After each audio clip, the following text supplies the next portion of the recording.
नमस्कार दोस्तों, पहलवान गुरुदीन ग्रुप ऑफ कॉलेज के यूट्यूब चैनल में आपका स्वागत है। मैं रामलाल रैकवार, प्रवक्ता राजनीति विज्ञान, पहलवान गुरुदीन विधि महाविद्यालय पनारी ललितपुर। आज हम सरकार के जो प्रकारों में अध्यक्षात्मक सरकार के गुण एवं दोषों का अध्ययन करेंगे।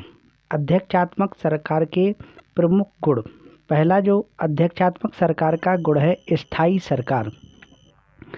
अध्यक्षात्मक शासन प्रणाली में कार्यपालिका का प्रधान एक निश्चित समय के लिए जनता द्वारा निर्वाचित होता है और महाभियोग के अतिरिक्त अन्य किसी तरह से इसे अवधि से पूर्व अपने पद से हटाया नहीं जा सकता। अध्यक्ष ही अपने मंत्रिमंडल का निर्माण करता है और उसी के प्रति उत्तरदायी होता है। फलस्वरूप शासन संबंधी नीति तथा व्यवस्था में स्थायित्व बना रहता है।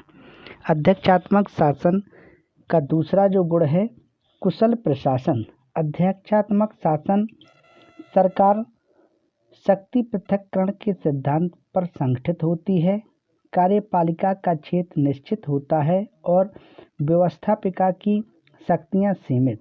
कार्यपालिका के शासन संबंधी कार्यों में व्यवस्थापिका हस्तक्षेप नहीं कर सकती, इसलिए शासन प्रबंध में अधिक कुशलता और निपुणता आ जाती है।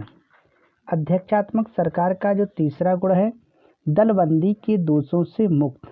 अध्यक्षात्मक शासन प्रणाली में कार्यपालिका और व्यवस्थापिका की शक्तियां और कार्यक्षेत्र एक दूसरे से पृथक होते हैं। सरकार का निर्माण दलों के आधार पर नहीं होता और कार्यपालिका अपने निर्माण या अस्तित्व के लिए व्यवस्थापिका पर निर्भर नहीं होती। अध्यक्षात्मक शासन का जो अगला जो चौथा गुण है, आपातकाल के लिए उपयुक्त। आपातकाल में अध्यक्षात्मक व्यवस्था सक्षम एवं उपयुक्त होती है।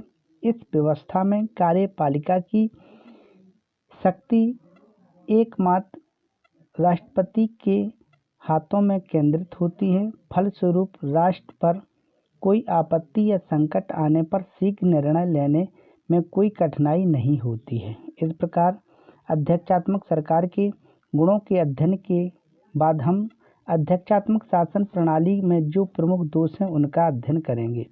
अध्यक्षात्मक शासन प्रणाली का जो प्रमुख पहला दोष है, प्रशासन में अवरोध। अध्यक्षात्मक शासन में कार्यपालिका व्यवस्थापिका से स्वतंत्र होती है।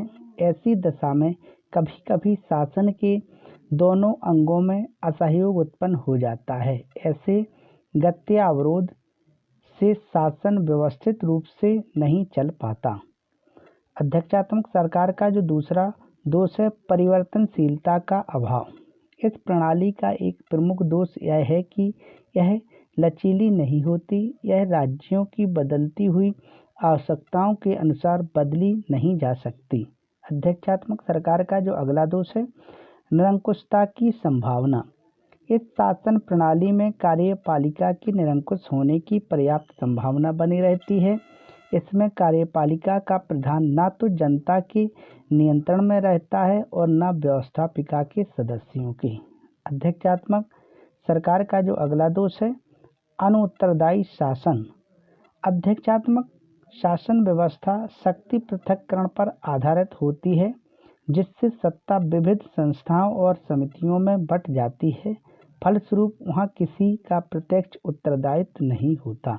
इस प्रकार आज हमने अध्यक्षात्मक शासन व्यवस्था के गुण एवं दोषों का अध्ययन किया। धन्यवाद।